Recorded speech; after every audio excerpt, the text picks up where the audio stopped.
Assalamualaikum warahmatullahi wabarakatuh. Bertemu lagi dengan saya, Ibu Restu. Hari ini kita belajar di unit kedua. Yang kemarin, terima kasih yang sudah memberikan respon. Ada beberapa anak yang sudah mengumpulkan data di jawaban di saya. Ada sekitar 5 anak. Nah, saya untuk yang lainnya, monggo segera diselesaikan.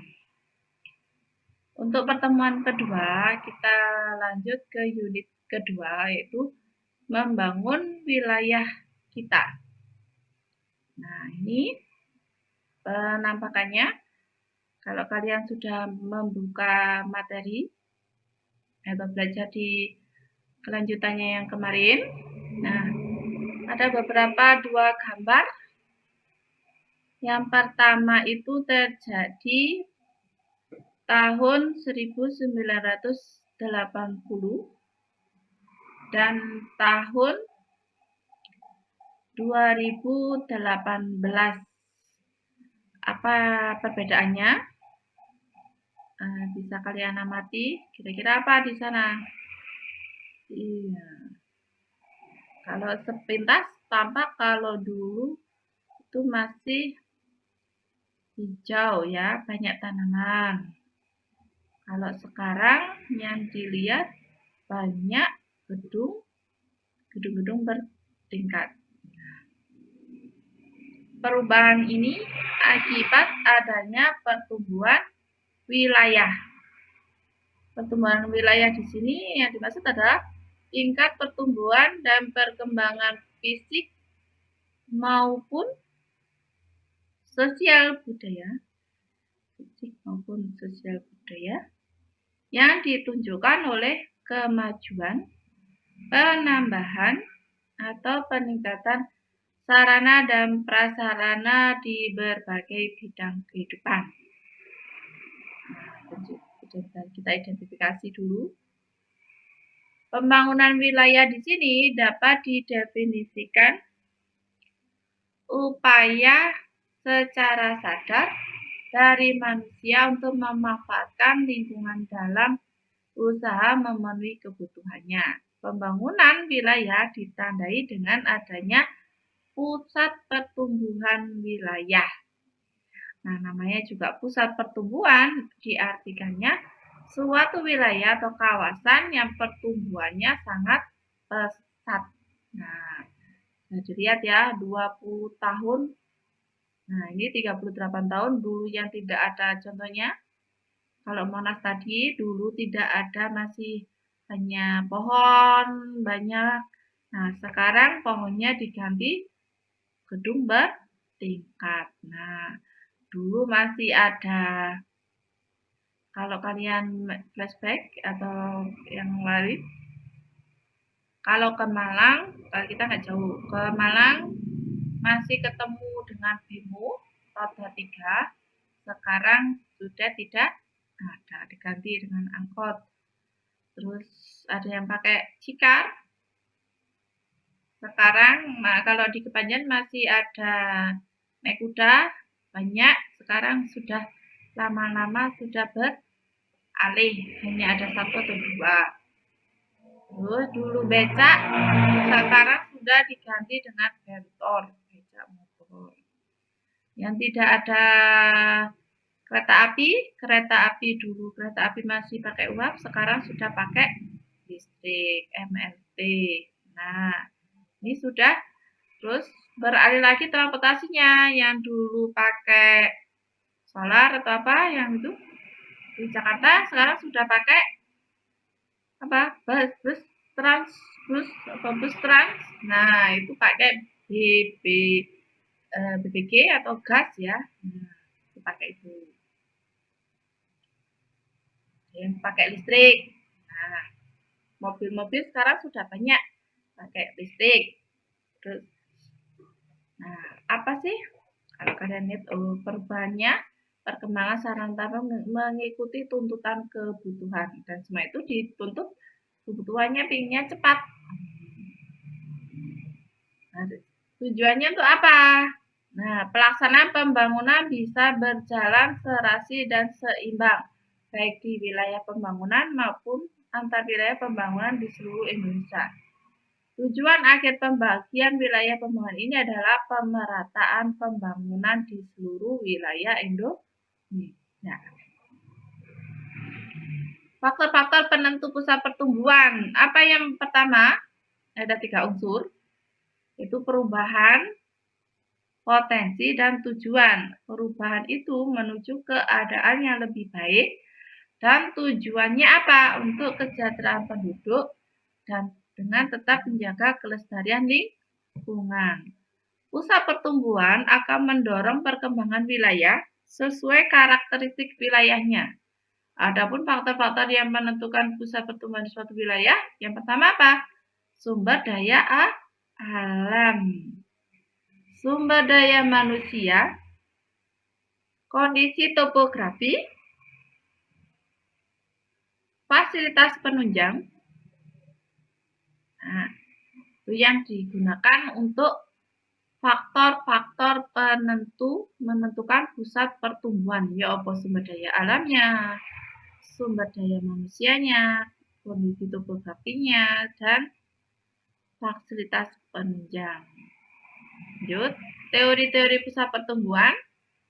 Yang pertama, teori polarisasi ekonomi, teori kutub pertumbuhan, teori tempat sentral. Nah, ini dibagi lagi, hierarki 3, K3, hierarki 4, hierarki 7. Dan teori sektoral, yang keempat, merupakan kelanjutan dari teori tempat sentral kristal dengan menggunakan konsep yang sama, yaitu ambang dan jangkauan.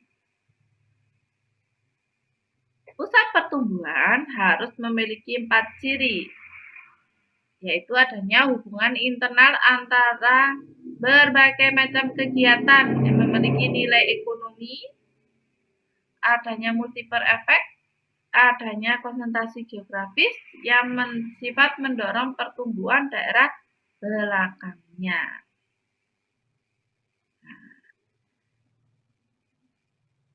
Nah, dalam suatu wilayah terdapat berbagai kegiatan penduduk yang terkonsentrasi pada suatu wilayah yang disebut dengan istilah kota, pusat perdagangan, pusat industri, pusat pertumbuhan, simpul distribusi, dan pusat pemukiman.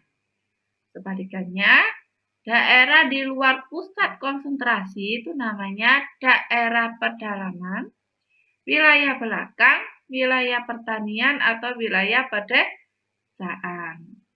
Hubungan antara kota daerah maju dengan daerah yang lain yang terbelakang itu dapat dibedakan menjadi 3. Apa? Yang pertama, generatif, hubungannya saling menguntungkan.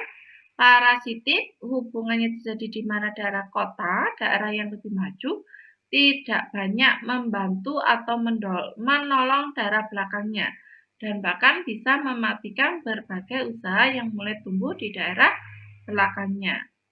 Terus enclave atau tertutup, di mana daerah kota, daerah yang lebih maju, seakan-akan terpisah sama sekali dengan daerah sekitarnya yang lebih terbelakang. Nah, keuntungannya ini apa? Tempat ini terdapat di berbagai keperluan fasilitas seperti jasa, perbankan, asuransi, dan perbengkelan. Nah, apa yang menjadi manfaat pusat pertumbuhan itu? Nah, apa sih manfaatnya? Yang pertama, dapat memenuhi kebutuhan manusia. Pemenuhan kebutuhannya itu terpenuhi.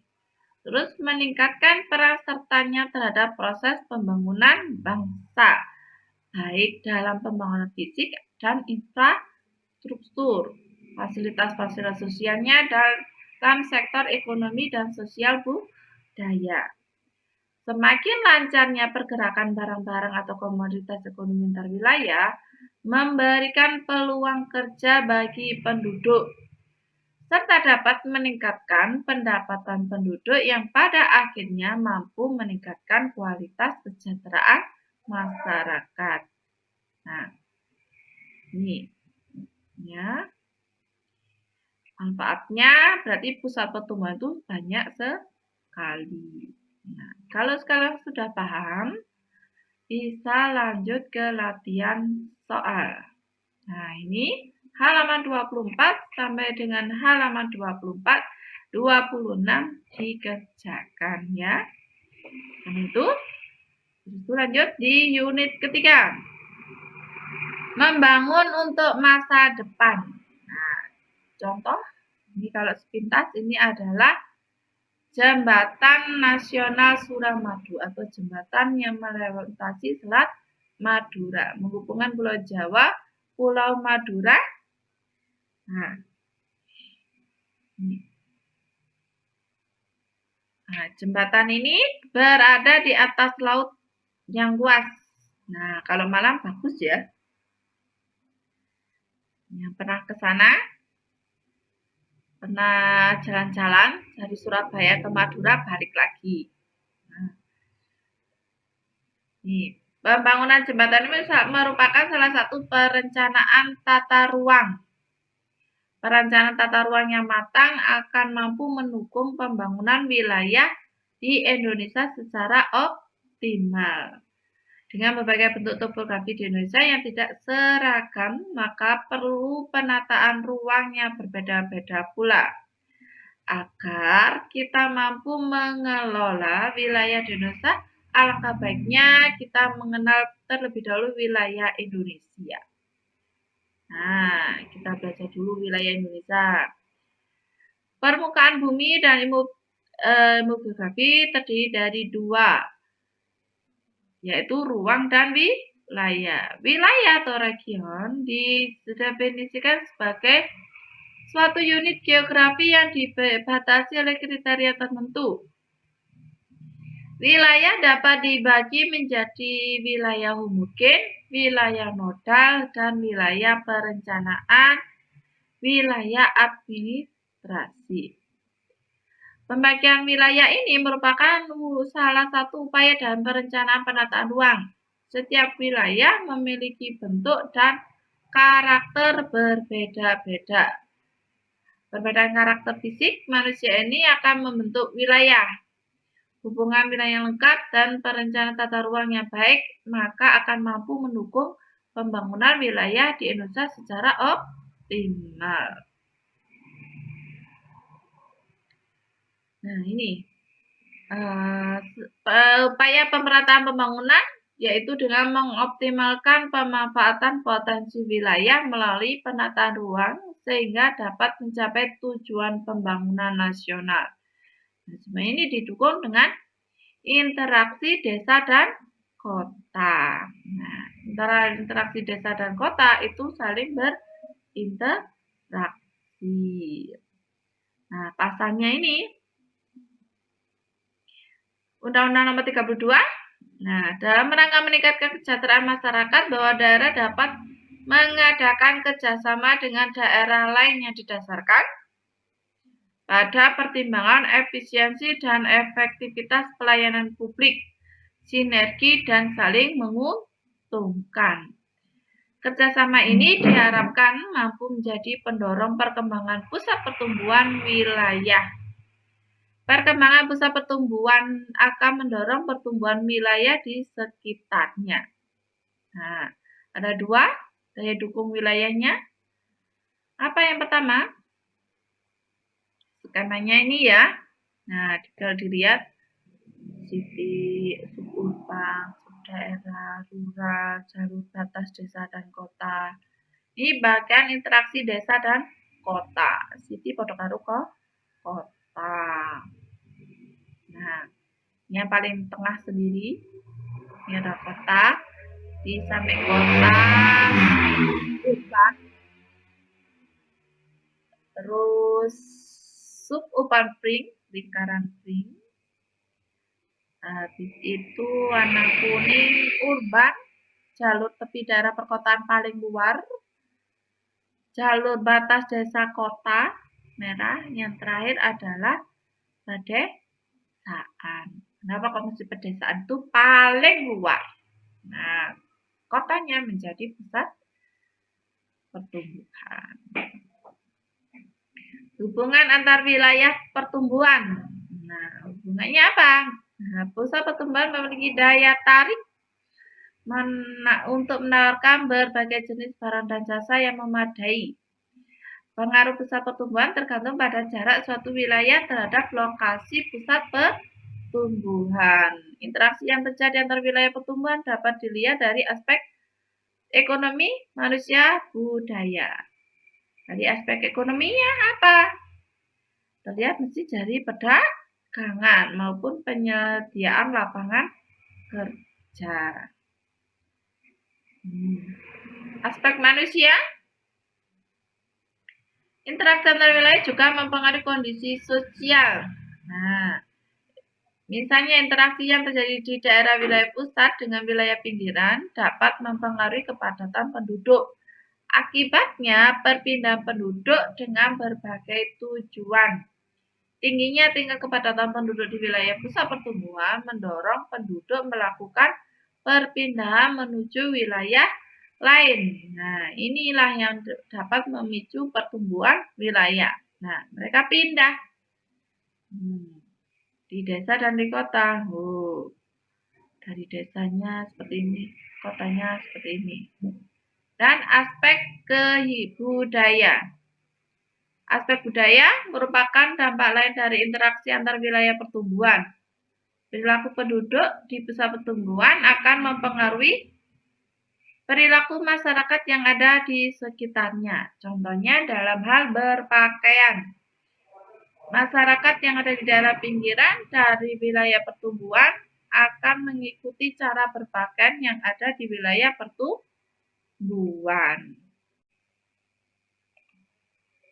Terus, pembangunan wilayah berkelanjutan. Gambar ini ada 20 bangunan yang mangkrak. Nah, ini proyek Hambalan yang mangkrak dan pembangunan jalan raya jalur busway.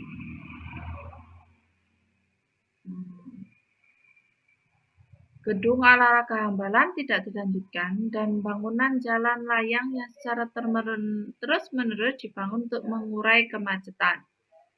Jika kita lihat kasus Hambalan, mengapa bangunan tersebut bisa mangkrak? Kemudian untuk bangunan jalan layang terus-menerus dikembangkan. Mengapa jalan yang sudah banyak lebar dan bertumpuk dibangun dan dikembangkan secara terus-menerus? Nah, kalau menurut Bond, pembangunan berkelanjutan didefinisikan sebagai pembangunan dari kesepakatan multidimension untuk mencapai kualitas hidup yang lebih baik untuk semua orang, di mana pembangunan ekonomi sosial dan proteksi lingkungan saling memperkuat dalam pembangunan. Bashar mendefinisikan pembangunan wilayah berkelanjutan itu adalah pembangunan yang harus mempertimbangkan 5 prinsip. Apa itu 5 prinsipnya? Abiotik lingkungan, biotik lingkungan, nilai-nilai budaya, sosiologi, dan ekonomi. Ini harus sama 5 prinsipnya. Nah, pembangunan yang wilayah berkelanjutan, acuannya pembangunan baru yang menyepakati suatu pendekatan yang terintegrasi terpadu terhadap pembangunan, menggabungkan 3 pilar pembangunan, pembangunan ekonomi, pembangunan sosial, dan perlindungan atau pelestarian lingkungan hidup. Konsepnya, konsep pembangunan berkelanjutan menurut Muta'ali itu ada 5 pokok. Konsep pembangunan berlangsung terus-menerus, sumber daya alamnya memiliki ambang batas, kualitas lingkungan berkorelasi dengan kualitas hidup, memungkinkan pemilihan alternatif, pembangunan berkelanjutan, mengadakan transgenerasi.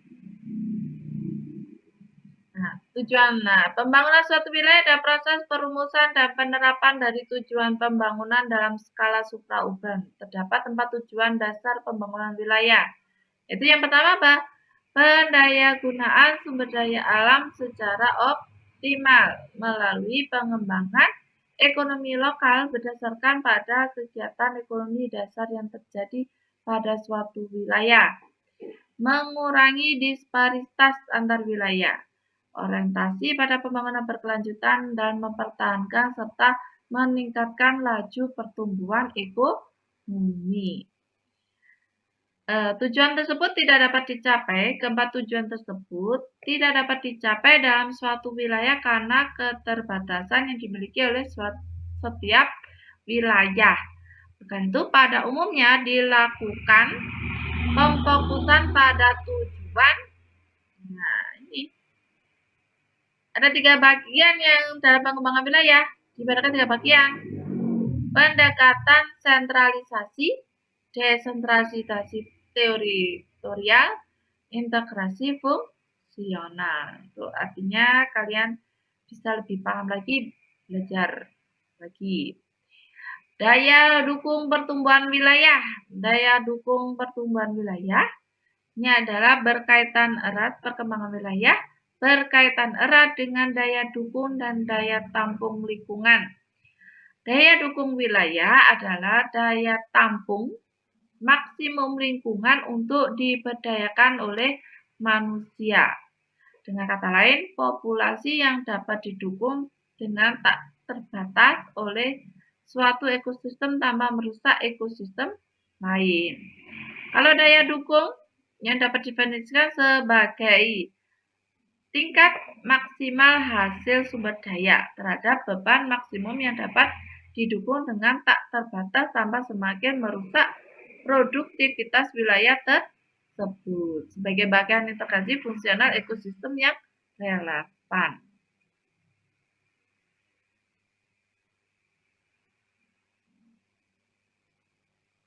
Analisis.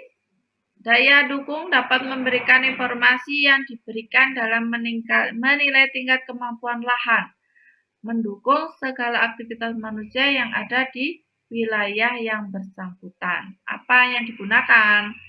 Informasi yang diperoleh dari hasil analisisnya, jumlah penduduknya bagaimana, produksi lahannya, komposisi lahannya, permintaan per kapita, harga produk, harga butuh. Nah, digunakan untuk bahan pertimbangan untuk mempengaruhi daya dukung dan digunakan sebagai parameter masukan model tersebut. Konsepnya, konsep yang digunakan untuk memahami ambang batas kritis daya dukung ini adalah adanya anggapan bahwa ada suatu jumlah populasi yang terbatas yang dapat didukung tanpa menurunkan derajat lingkungan yang alami sehingga ekosistem dapat terpelihara. Nah, secara khusus, kemampuan daya dukung pada sektor pertanian diperoleh dari perbandingan antara lahan yang tersedia dan jumlah petani. Sehingga data yang perlu diketahui adalah data luas lahan rata-rata yang dibutuhkan per keluarga. Nah, potensi lahan yang tersedia dan penggunaan lahan untuk kegiatan non-pertanian.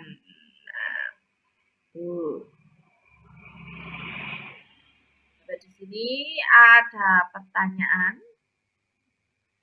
Kalian apabila belum paham bisa jadi di saya.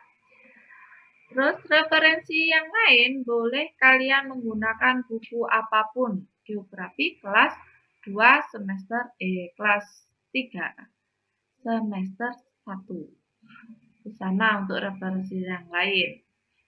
Apabila sudah paham unit 2 dan 3, unit 2 tadi tugasnya halaman berapa? Ayo. Unit 2 halaman 24 sampai dengan 26. Langsung dilanjutkan dengan unit 3. Latihan soal halaman 35 sampai dengan 36. Sampai di sini, ada yang masih belum paham? Kalau masih ada, silakan ditulis di kolom komentar nanti atau japri langsung di Berstu. Nanti akan saya bantu untuk pembahasannya. Untuk malam ini, kita tutup materi unit 11 kita sudah selesai. Kita lanjut pertemuan berikutnya ke materi geografi unit 12, modul 12, unit 1. Saya tutup. Wabillahi taufik. Wassalamualaikum warahmatullahi wabarakatuh.